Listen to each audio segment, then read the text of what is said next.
आचार्य कात्यायन और भाष्यकार पतंजलि, ये तीन व्याकरण शास्त्र के प्रवर्तक आचार्य। तो जो महर्षि पाणिनि जी थे ये पणिन मुनि के पुत्र थे। किसके पुत्र थे? पणिन मुनि। पणिन मुनि के। और इनकी माता जी का नाम था दाक्षी। क्या नाम था? दाक्षी। और महर्षि पाणिनि के गुरु जी का नाम था वर्षाचार्य। क्या नाम था? वर्षाचार्य। तो जब ये गुरु जी के यहाँ गुरुकुल में पढ़ने गए तो अनेकों विद्यार्थी थे। सब विद्यार्थी अपना अपना गृह कार्य पूरा करके दिखा देते थे और आचार्य पाणिनि जी को कुछ आता ही नहीं।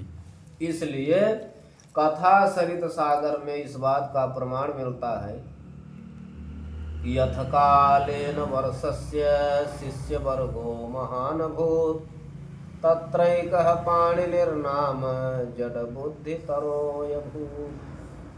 अथ कालेन वर्षस्य यानी समय के दरमियान वर्षाचार्य गुरु जी के अनेकानेक शिष्य थे, लेकिन तत्रैकः पाणिनिर्नाम, उन सभी शिष्यों में एक पाणिनि नाम के शिष्य थे जो जड़ बुद्धि तरोऽभूत्, बहुत जड़ बुद्धि के थे। इनको कुछ आता ही नहीं था और न प्रयास करते थे। एक दिन गुरु जी वर्षाचार्य जी ने बुलाया, कहा यहाँ आओ, तुम्हारे हाथ की रेखा देखें, तुम्हारे हाथ में विद्या की रेखा है नहीं। जब देखे तो इनके हाथ में विद्या की रेखा ही नहीं। तो गुरु जी ने इनको आदेश दे दिया कि भगवत कृपा से ही तुमको ज्ञान प्राप्त हो सकता है। और जो यह सिद्धांत है कि भक्ति में क्षेत्र जनार्दनात्, यदि किसी को भक्ति करनी है तो भगवान नारायण की उपासना करे। आरोग्यम विक्षेप दिवाकरात्, आरोग्य की कामना है तो सूर्य नारायण की उपासना करे।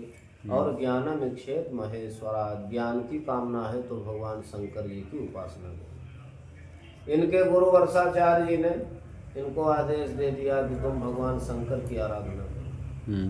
गुरु जी के आदेशानुसार ये जो है शंकर जी की आराधना के लिए तत्पर हुए। और दूसरे दिन इन्होंने गुरु जी से पूछा था कि गुरु जी विद्या की रेखा कहाँ होती है। तो गुरु जी ने जहाँ बताया था, दूसरे दिन ये चक्कू से हाथ फाड़ करके विद्या की रेखा बनाए और दिखाए कि गुरु जी अब देखिए हमको विद्या आएगी कि नहीं। तो गुरु जी वर्षाचार्य जी ने इनको बहुत डांटा, कहा मूर्ख, कभी हाथ फाड़ने से विद्या आती है, परंतु कर्म से भाग्य की रेखाएं बदल जाती है। और ये चले गए भगवान भोलेनाथ की तपस्या करने के लिए। 1 वर्ष की अखंड तपस्या किए और 1 वर्ष की अखंड तपस्या के फलस्वरूप भगवान भोलेनाथ का दर्शन हुआ इनको। भगवान भोलेनाथ इनकी तपस्या से बड़े प्रसन्न हुए। प्रसन्न हो करके उन्होंने तांडव नृत्य किया और नृत्य के अंत में 14 बार डमरू बजाया। इसीलिए कथा सरित सागर में यह प्रमाण मिलता है कि नृत्यावसाने नटराज राजो ननाद ढक्काम नव पंचवारम उद्धर्तु कामः सनकादि सिद्धान एतद् विमर्शे शिव सूत्र जालम। नृत्यावसाने माने नृत्य के अंत में। नटराज राजा, नटराजों के राजा जो भगवान भोलेनाथ हैं। ननाद ढक्काम नव पंचवारम, 14 बार डमरू बजाया, जिससे यह व्याकरण के 14 सूत्र निकले। इसीलिए 14 सूत्रों को माहेश्वर सूत्र कहा जाता है। और सब सूत्र पाणिनि जी के हैं, लेकिन ये 14 सूत्र माहेश्वर सूत्र। और इन्हीं 14 सूत्रों पर ये 14 सूत्र संस्कृत वर्णमाला का लिपिबद्ध का कह रहा है। इसे वर्ण समाम्नाय कहते हैं, अक्षरों का वेद है। और जो विद्यार्थी स्नानोपरांत इन 14 सूत्रों को पढ़ता है उसकी विद्या निश्चित रूप से बहुत प्रखर हो जाती है, शास्त्र में उसकी अव्याहत गति हो जाती है। और ये 14 सूत्र जो है व्याकरण शास्त्र के रूप में प्राप्त हुए, व्याकरण शास्त्र की वृद्धि के लिए। और 14 सूत्र हमको व्याकरण शास्त्र का ज्ञान कराते हैं। और सनकादियों का उद्धार करने के लिए भगवान ने व्याकरण शास्त्र का प्रवर्तन होने के लिए और सनकादियों का उद्धार करने के लिए शिव सूत्र का जाल प्रकट किया। और आचार्य पाणिनि जी को वरदान दिया कि आपको सब विद्या आ जाएगी। अब ये 14 सूत्र प्राप्त हो गए। और इन भगवान भोलेनाथ के वरदान से आचार्य पाणिनि जी ने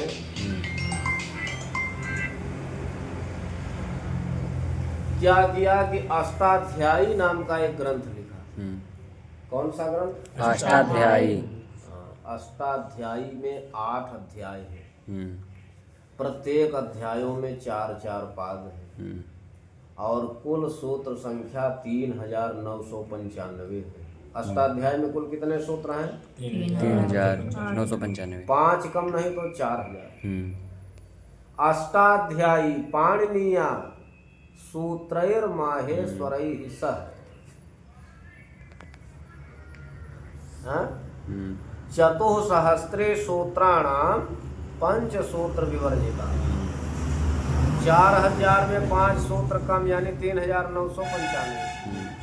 चतुःसहस्री सूत्राणां 5 सूत्र विवर्जिता अष्टाध्यायी पाणिनीया सूत्रैर माहेश्वरैः सह।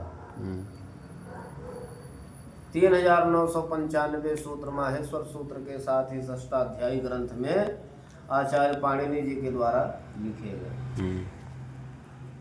और जब इनका अष्टाध्यायी नाम का ग्रंथ तैयार हो गया तो इनके एक मित्र थे आचार्य कात्यायन जी, जिनका नाम था वररुचि। वररुचि और वररुचि आचार्य जी बहुत विद्वान थे। इनके अष्टाध्यायी ग्रंथ को पढ़े। अब पढ़ करके जो है जहाँ जहाँ जो त्रुटि क्या मतलब जहाँ जहाँ जो बातें छूट गई थी तो इन्होंने उसका वार्तिक सूत्र के रूप में समावेश कर दिया। और इनके सूत्रों पर वार्तिक ग्रंथ भी तैयार हो गया। जैसे संज्ञा प्रकरण में पहला वार्तिक कौन सा है? 10वें सूत्र में रेल रे वर्णयोर मिथः सावर्ण्यम वाच्याम, पहला जो है वार्तिक। फिर जब पंच संधि में चलोगे अच संधि में तो वहाँ वार्तिक आया जणः प्रतिषेधो वाच्य। इस प्रकार इनका वार्तिक ग्रंथ अष्टाध्यायी पर बन गया। और जब इनके वार्तिक ग्रंथ को जो है आचार्य पाणिनि जी ने देखा तो कहा कि आपने जो है हमारे ग्रंथ में त्रुटि निकाला, कमी निकाला। इन्होंने श्राप दे दिया। आचार्य पाणिनि जी ने कात्यायन जी को श्राप दिया कि तुमको जो है सर्प काट लेगा और तुम्हारी मृत्यु हो जाएगी।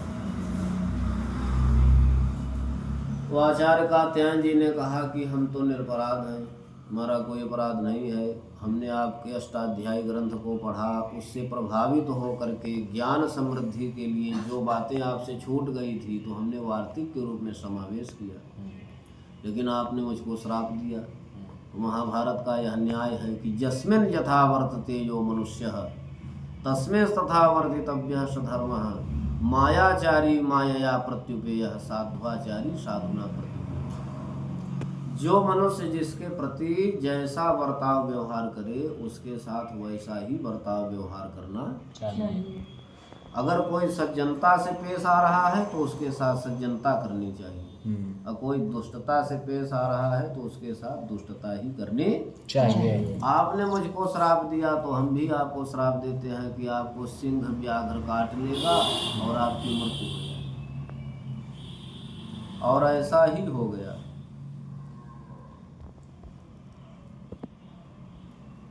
आचार्य पाणिनि जी जंगल में गए थे गुरु जी को आम की समिधा लाने के लिए, और वहाँ जो है एक सिंह आया और सिंहो व्याकरणस्य कर्तुरहरत प्राणान प्रियान पाणिने। प्राणों से प्रिय पाणिनि जी को सिंह ने जंगल में आकर के खा लिया और इनकी मृत्यु हो गई।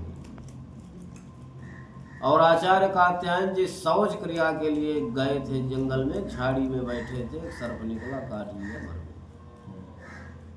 अब दोनों व्याकरण शास्त्र के प्रवर्तक आचार्य चले गए। फिर नए नए आचार्य रामचंद्र, विमल कीर्ति, ये सब नए तरीके से व्याकरण लिखने लगे। लेकिन भगवान भोलेनाथ को अपना पाणिनि व्याकरण बहुत प्रिय है, इसलिए भगवान भोलेनाथ ने स्वयं जाकर के भगवान नारायण से प्रार्थना किया कि आप संसार में अपना प्राकट्य करिए और व्याकरण जगत की रक्षा करिए। तो भगवान नारायण जो है एक विद्वान पुत्र की कामना से गोणिका थी, गोणिका स्त्री थी, उसके यहाँ भगवान नारायण भाष्यकार पतंजलि के रूप में प्रकट हुए। और जो गोणिका थी वो प्रतिदिन भगवान सूर्य नारायण को अर्घ्य देती थी। और एक दिन जो है उसकी अंजलि में एक सर्प गिर गया। उसको पूर्व से यह बात पता थी कि जो सर्प होगा वही हमारा पुत्र होगा। तो उस गोणिका ने पूछा कि को आ भगवान, आप कौन हैं? तो सर्प ने उत्तर दिया कि सप्पो हम, मैं सर्प हूँ। तो गोणिका ने प्रश्न किया कि यदि तुम सर्प हो तो सर्पो हम क्यों नहीं बोलते, सप्पो हम क्यों बोल रहे हो? रेफा कुत्र गता है, रकार कहाँ चला गया? तो शेष ने उत्तर दिया सर्प ने कि माता त्वया अपहृत, तुम मेरी माँ हो, हम तुम्हारे पुत्र हैं। और हमारी अभी तोतली भाषा है, तोतली भाषा में रेफ का उच्चारण करते नहीं बन रहा है, इसलिए जो है रेफ तुमने ही ले लिया, रेफा त्वया अपहृत। तो गोणिका समझ गई कि यही मेरा पुत्र है। और वही शेषावतार भगवान नारायण व्याकरण को जो है आगे बढ़ाने लगे। और हजारों हजार की संख्या में विद्यार्थी वर्ग बैठे थे। उन्होंने पूर्व में ही सूचना दे दिया था, एक पर्दा खींच दिए थे, उनका सर्प का अवतार था, सहस्र फणामणि मंडल मंडित थे। 1000 फन से भगवान शेषावतार पतंजलि जी, भाष्यकार पतंजलि जी बोल रहे थे। सभी विद्यार्थियों को पूर्व में ही सूचना दे दिए थे कि कोई पर्दा नहीं हटाएगा, क्योंकि सर्प का अवतार है तो विष निकलता था। और दैव दुर्विपाक बस एक विद्यार्थी शौच क्रिया के लिए बाहर चला गया था, उसको सूचना नहीं थी। वो आया, पर्दा खोल दिया, कृदतिन सूत्र तक का भाष्य जो है हो चुका था। और पर्दा खोला, विष बहुत देर से बोल रहे थे, एकत्रित था, सभी विद्यार्थियों के मुख में विष प्रविष्ट हो गया। सब जो है एक साथ धराशायी हो गए, जैसे युद्धस्थल में मार दिए गए। अब तो जो है भगवान भाष्यकार पतंजलि को बड़ा क्रोध आया उस विद्यार्थी पर कि तुमने इतने लोगों का जीवन बर्बाद कर दिया, इतनी विद्या छीण कर दी, तू ब्रह्म राक्षस हो गया। श्राप दे दिए, इसी समय ब्रह्म राक्षस की योनि को प्राप्त हो। जो ज्ञान को खा जाता है ना, वो ब्रह्म राक्षस की योनि को प्राप्त होता है, और ब्रह्म राक्षस की योनि को प्राप्त हो। अब उसने बहुत क्षमा याचना किया कि गुरुजी क्षमा करें, हमको सूचना की जानकारी नहीं थी, हमसे अपराध हो गया, आप हमारे ऊपर क्षमा करें। भाष्यकार पतंजलि जी ने कहा कि हमारा श्राप तो ऐसा होगा नहीं। फिर उन्होंने विचार किया कि जिस किसी को मैं पाठ पढ़ाऊंगा, कोई न कोई आकर के इस प्रकार जो है अब व्यवस्था कर देगा, पुनः जो है यही स्थिति होगी, इससे बढ़िया है हम इसको वरदान दे दें, पूरा व्याकरण शास्त्र इसी को आए। कहा वो सामने बरगद का वृक्ष दिखाई दे रहा है ना, उसी बरगद के वृक्ष पर आसीन हो जाओ, और जिस तुमको हमारे वरदान से पूरा व्याकरण शास्त्र जो है आ जाएगा। और जिस दिन तुम किसी विद्वान ब्राह्मण को पूरा व्याकरण शास्त्र का ज्ञान दे दोगे, उसी दिन तुम्हारी ब्रह्म राक्षस की योनि से मुक्ति हो जाए। अब क्या था, उसी क्षण उस विद्यार्थी के बड़े बड़े नाखून हो गए, बड़े बड़े हाथ हो गए, बाल हो गए, और उसकी वायु की गति हो गई, उड़ा वो बट वृक्ष पर आसीन हो। और उस बट वृक्ष की घनीभूत छाया थी, गर्मी का महीना था, जो राहगीर आते वहाँ विश्राम करते। अब एक दिन क्या हुआ कि अब जो भी आते उनसे वो ब्रह्म राक्षस प्रश्न करता है। क्या प्रश्न करता है? एक प्रश्न करता है कि पच धातु निष्ठायाम किम रूपम, पच धातु का निष्ठा में क्या रूप होता है, यानी पच धातु से अक्ता प्रत्यय लगाओगे तो क्या रूप बनेगा। तो जो कम पढ़े लिखे लोग होते थे तो बता देते थे पक्तान, तो उसको ब्रह्म राक्षस पचा लेता था, उसको खा लेता, वो उसका आहार बन जाता। बहुत दिनों के बाद एक चंद्रगुप्त नाम के ब्राह्मण आए, वो विद्वान थे व्याकरण। उनसे पूछा कि पच धातु, वो विश्राम किए, जब ऊपर देखे तो ब्रह्म राक्षस डाली पर लेटा हुआ है। और उस ब्रह्म राक्षस ने तुरंत प्रश्न कर लिया कि पच धातु निष्ठायाम किम रूपम। चंद्रगुप्त नाम के ब्राह्मण ने बता दिया पक्वाम, और यही शुद्ध रूप है। समझ गए कि ये विद्वान है। फिर बड़े बड़े नाखून थे और वटवृक्ष के पत्ते पर, उन दिनों कागज का माने आविष्कार नहीं था। 1852 में प्रथम बार रेल चली और उसी समय कागज का आविष्कार हुआ 52-53 में। तो कागज के पत्ते माने बरगद के पत्ते पर पृष्ठ संख्या, सूत्र संख्या और सब लिख करके गिराते चले गए। चंद्रगुप्त ब्राह्मण को मिलता गया। उन्होंने कहा कि रे तो व्याकरण शास्त्र की निधि हमको प्राप्त हो रही है। इतना ऊंचा पत्तलों का बंडल एकत्रित करके चंद्रगुप्त नाम के ब्राह्मण जो है सिर पर उस पत्तलों के गट्ठर को लाद करके आगे बढ़े और उसको उनको जो है ब्रह्म राक्षस की योनि से मुक्ति हो गई। ये पूरा व्याकरण शास्त्र दे दी। और जब आगे बढ़े, गर्मी का महीना था, कुआं था पहले, उनको प्यास लगी तो वो पत्तलों का गट्ठर रख करके पानी पीने लगे। और उसी समय बकरियों का झुंड आया, बीच में से ही 4 पत्ता खींच लिया। और जब पानी पी करके देखे तो बकरियां पत्ता खा गई। बोले वो आश्चर्य की बात है, इतने सौभाग्य से हमको व्याकरण शास्त्र प्राप्त हुआ, इन बकरियों ने सत्यानाश कर डाला। अब क्या करते, वो पत्तलों का बंडल ले गए और उसको कागज में लिपिबद्ध किए और जिस माने जो पत्ता गायब था तो वहाँ पृष्ठ संख्या वो अनुपलब्ध थी, इसलिए उन 4 पत्तों में लिख दिया अजाभक्षितम एतत्।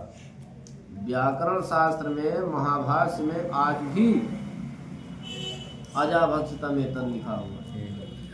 वही व्याकरण जो है चल रहा है, वही हम लोग पढ़ रहे हैं, पढ़ा रहे हैं।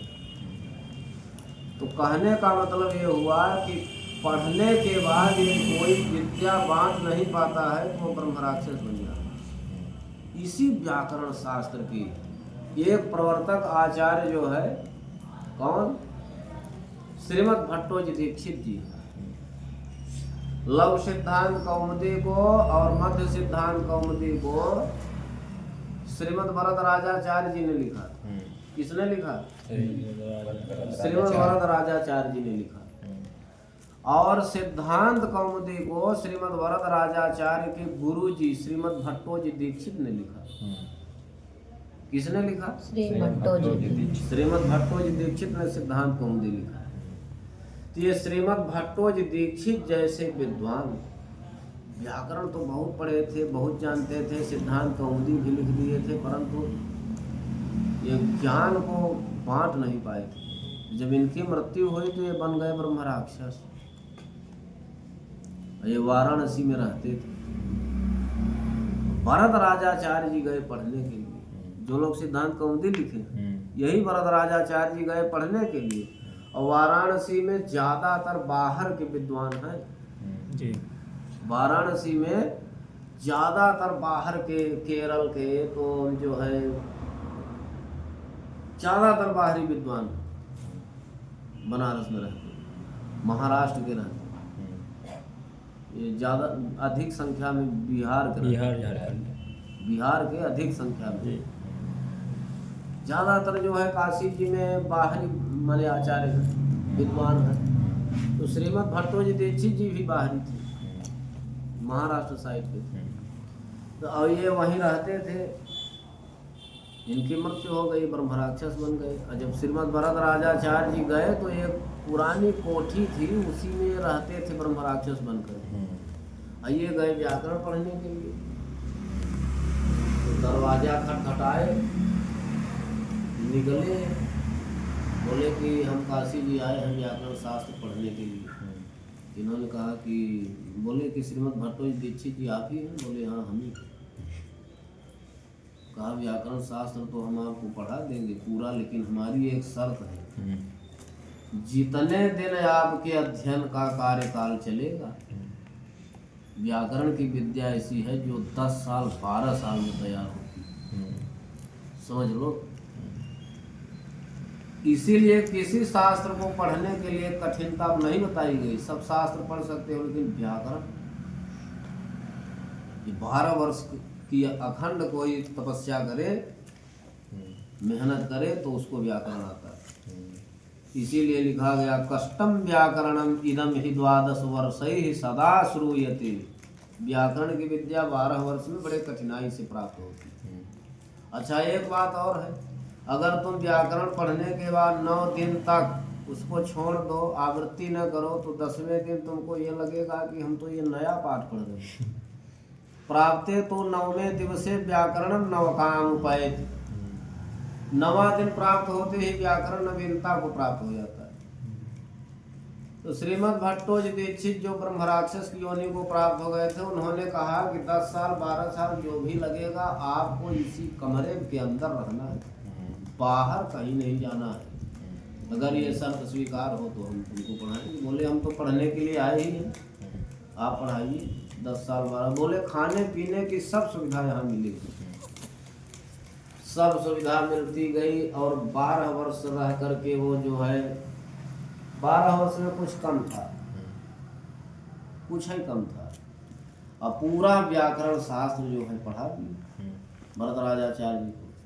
अब इसके बाद जो है काशी में शास्त्रार्थ का आयोजन किया, और उसमें पुरस्कार निर्धारित किया गया, और सब जगह जो है माने सूचना दी गई, सूचना का प्रसारण हुआ कि फला तारीख को शास्त्रार्थ है, जो भी प्रतियोगी आएंगे उनको फला फला पुरस्कार दिया जाएगा। और इनको भी श्रवण गोचर हुआ, श्रीमद् भरत राजाचार्य जी को। तो ये जो है गुरु जी से बिना बताए निकल गए, गुरु जी से नहीं बताया, अरे निकल गए शास्त्रार्थ में। शास्त्रार्थ हुआ, शास्त्रार्थ में ये विजयी हुए, बहुत पुरस्कार इनको मिला। तो लोगों ने इनको गले लगाया, पूछा कि आप तो बड़े विद्वान हैं, कहाँ से आए, किस गुरु के चेला हो, किस गुरु के शिष्य हो। इन्होंने बताया कि हमारे गुरु जी श्रीमद् भट्टो दीक्षित जी। तो सब लोगों ने कहा कि वो तो कब के जो है पधार गए, वो कहाँ जीवित।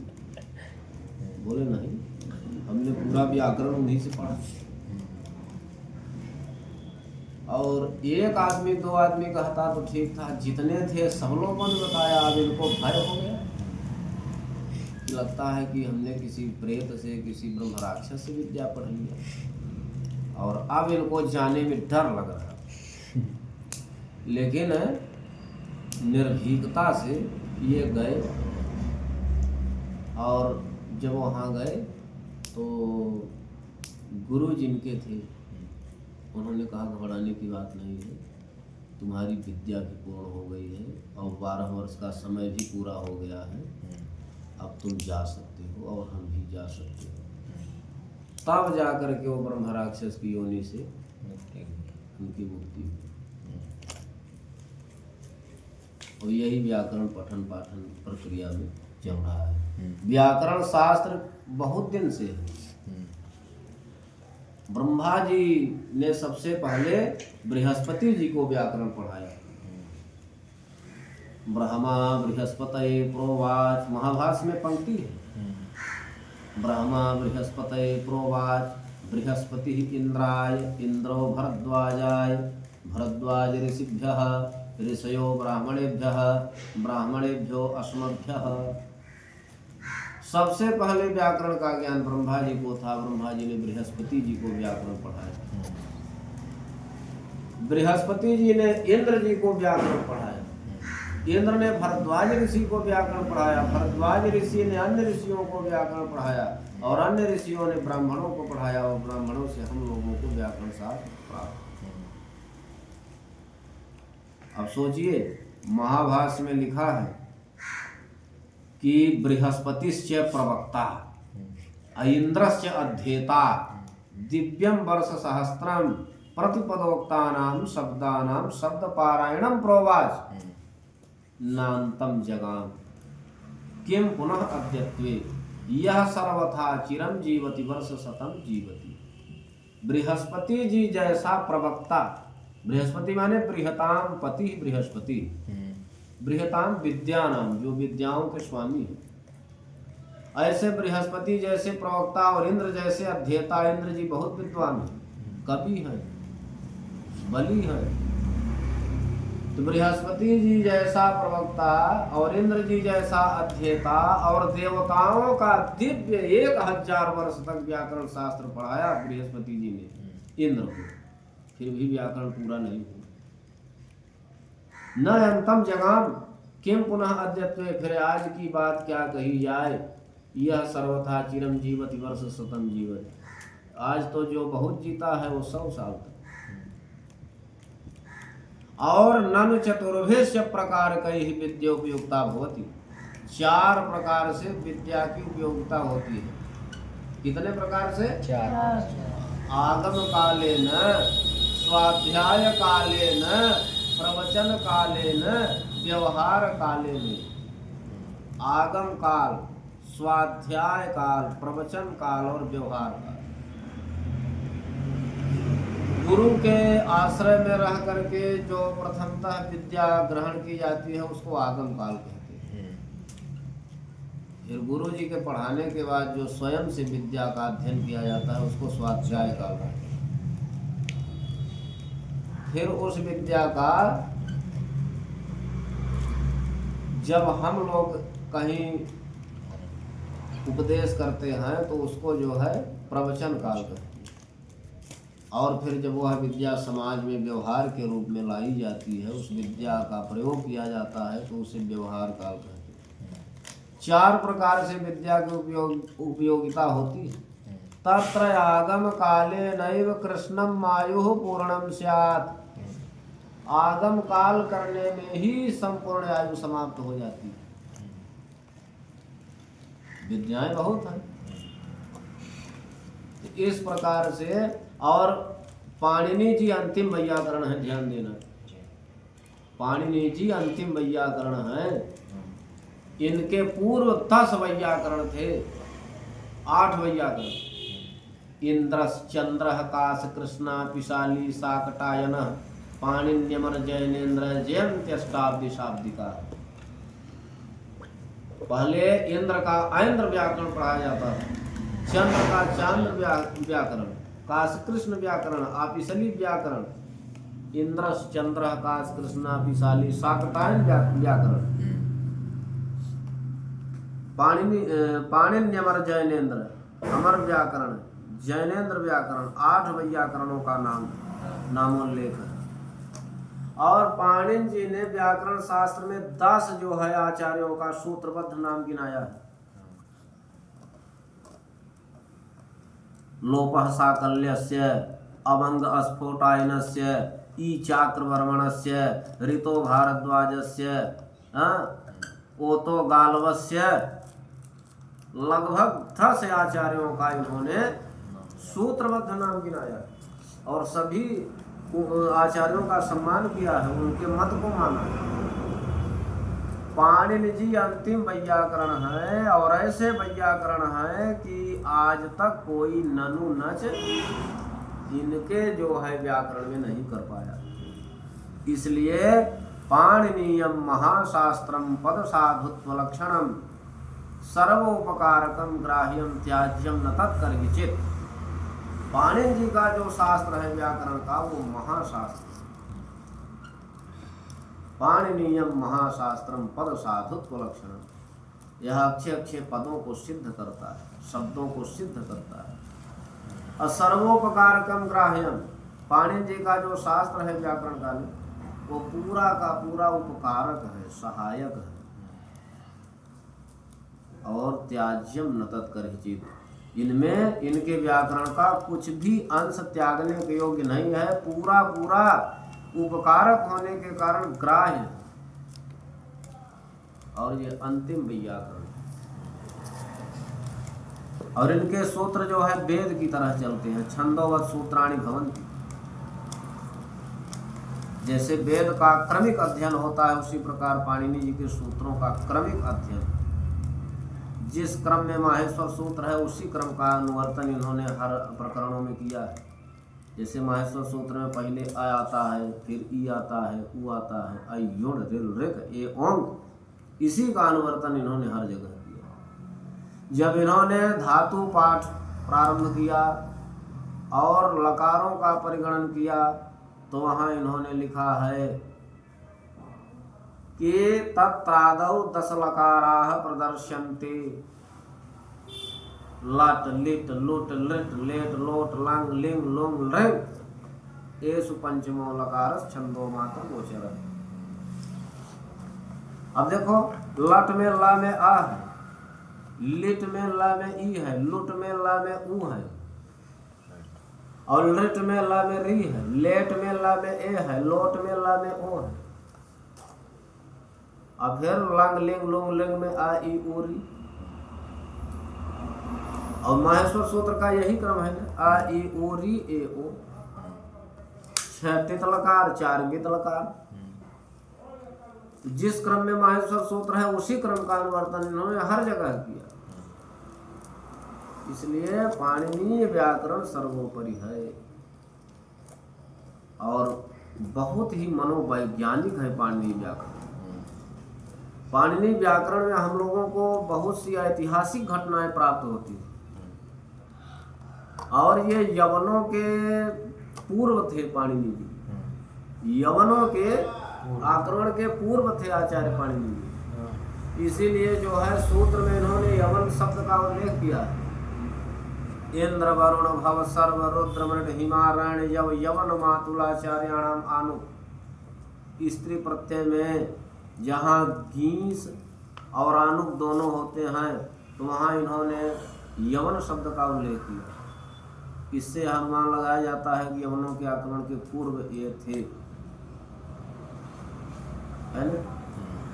तो तमाम ऐतिहासिक घटनाएं भी इनके सूत्रों से प्राप्त होती, ठीक है ना।